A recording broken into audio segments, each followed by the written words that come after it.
So this interview is brought to you by the OIMI Music Festival, and we're at the beautiful Royal Conservatory of Music today, and we're so pleased to be joined by Dean James Adams. Jim, thank you so much for doing this. Pleasure, Sam. Thank you. Great to be here. Yeah. Could you just tell us a little bit about your background, where you come from, and kind of sort of like the musical background and things like that? Well, I grew up in Boston, and I went to New England Conservatory in the prep division. I went then into my undergrad at Eastman.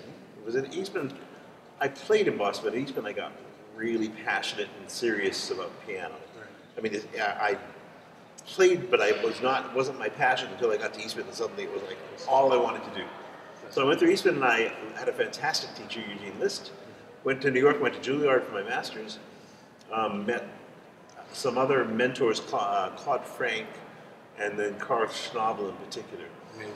And I in New York years after Juilliard, I was getting my playing together because I always felt a little behind because I had gotten serious a little bit later than others had. So I always felt that I was doing catch up, and in my 20s I was catching up, and during those years playing for Claude Frank. And then I met Leslie Kinton, and I had met him in Aspen. I was living in Eugene List's house, and we said, let's do a 2-piano recital for the fun of it.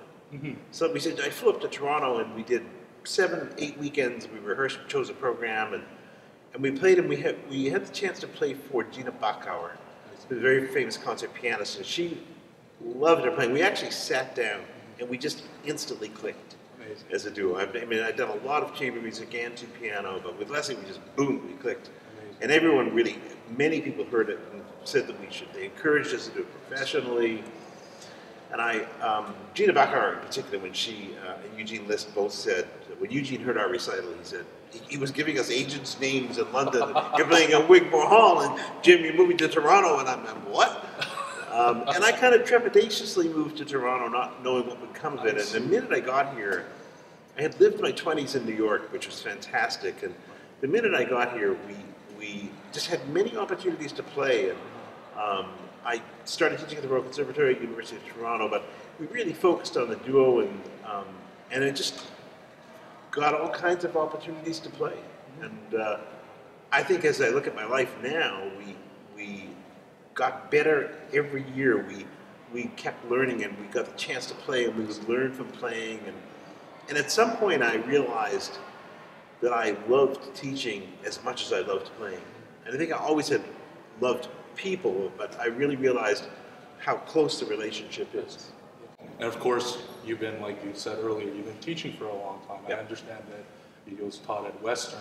I did. I took a job at, Yeah. I took a job at Western because I had a son, Right. and I thought, I really, freelance life, I loved our freelance life. Right. But I thought, having a kid is a whole different thing in terms of the need to have a stable Absolutely. income. Yeah. So I phoned somebody I knew at Western because we'd played there a lot, and I said, do you have any jobs coming up? And they said, well, we do. Are you interested? And I said, yes. And they said, well, we know you, we know you Yeah. inside out. If you want that job, it's really your job. So I took it, and I loved it, actually. I loved it. I did 4 years there. I built a class, and it's a wonderful faculty. They have really excellent, and I love that. And I really had to be convinced to leave that job to take. I never moved to London. I still lived in Toronto. I see. So But I went from that job to becoming dean here. But when I took the job as dean, Peter said to me, "You have to keep teaching. Don't stop teaching because you can." So I've always taught from the middle life, even though I've been the dean of the school. Absolutely. And I still do that. I love the teaching. Teaching is exhilarating. I mean, it's a privilege, really. Right. Absolutely. Yeah. So I know you prioritize teaching, like you just said. Mm-hmm. And what do you think is the most important thing about teaching? I'm sure there's not just one single thing, but in terms of like how has that changed you, if anything? Could you talk to us a little bit about that? Well, I think what I realized I remember a student who I had taught at University of Toronto, and he graduated. We got the graduation award, Forsyth Award, when he graduated. Grew into an excellent pianist, and I remember him writing me a letter 7 or 8 years later, saying, when I met you, my father had just died, and you had such an enormous impact on me for those 4 years. And I remember thinking, yikes, I had no idea that his father had done. I had no idea the impact we have on young people. Right. And now I absolutely know that impact. Yeah. And I think it's a privilege to be able to influence young people's growth at a very formative time in their lives. And I was lucky to have certain people. Eugene List was an incredible role model for me, an incredible mentor in every way. So that's what I try to be as a teacher and as a mentor. And that's really a privilege to be able to do that. And so our festival, the Hawaiian Music Festival, what do you think is the importance of like our competition, the Hawaiian Music Festival, and there are a lot of others, but what kind of role does it play for the young artists competing in that and or taking master classes? I think you as a player know that we need chances to play. The only way you learn to play well is you play. Absolutely. Under pressure. So any festival that gives young artists with competition, I think of them more as always an opportunity to play. And you should always improve from every time you play. And if it's a master class, obviously you get to work with somebody and you should learn. My students, we have, as you know, fantastic master class programs here. And I tell my students, you should be learning in the audience and you should be learning when you play. From every person that comes in, you can learn something. You should learn something. And in competitions and in this festival, that's what I would encourage them. The opportunity to perform is a growth opportunity, and you get feedback from people in the competition. That's an opportunity for you to see how did you impact someone. Did you reach them or did you not? Yeah, absolutely.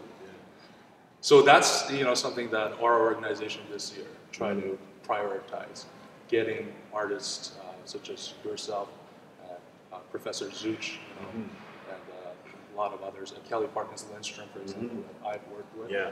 And really, because somebody that all the people that I was very inspired to work with. What do you think students can benefit from that? Having artists like yourself, Yeah. and then, others, such great artists. Well, it really, when we do auditions, we just finished the audition cycle.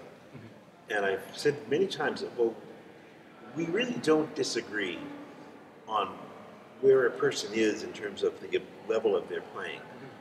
But we're not psychic, so you can't really guarantee what that person's going to do with that talent. And so as a teacher, and I know the same thing, so some people will learn, they're more open and they're able to look around and absorb ideas better. And that's what I would hope. That's why I do festivals like yours. I hope that I can bring ideas that young artists can look at and potentially integrate or at least think about. And that will make them better artists. Absolutely. Now let's talk about Tony Yang. Tony Yang. Yeah. Somebody who went through, if I'm not mistaken. Yep. He did, Taylor Academy, indeed.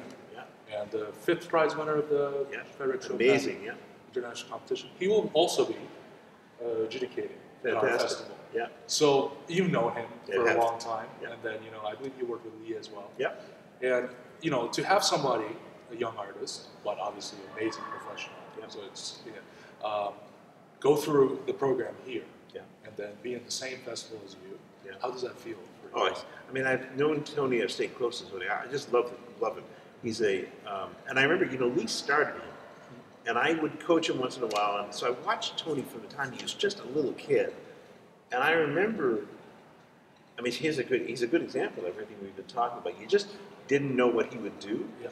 And at one point, and I often feel, I don't know if Tony does, I haven't had this conversation with him, but I felt that when he went to the Bachauer competition, and he ended up getting second, and he could have had first. He only got second because he hadn't practiced the concerto enough, because he didn't realize he'd be playing it the next day. But I think he was maybe 12-ish, and I think he came back realizing he took himself more seriously. And suddenly the competitions, everything he did, I feel, as his teacher at that point, became more from him than from his parents. Right.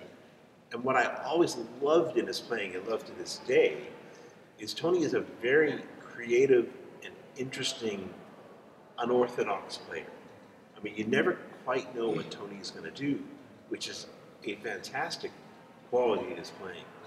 I'm not sure that he knows. I mean, he plays he's got an intuitive side to him that's just fantastic. So he's a lovely, lovely kid. I enjoyed every minute of our relationship together, and as I still see him and see what he's doing. So I love the fact that he's here doing. I'm at a point where I've taught. You see people at Tony's age, you see people at Lee's age, and you just want them to live successful and rewarding lives.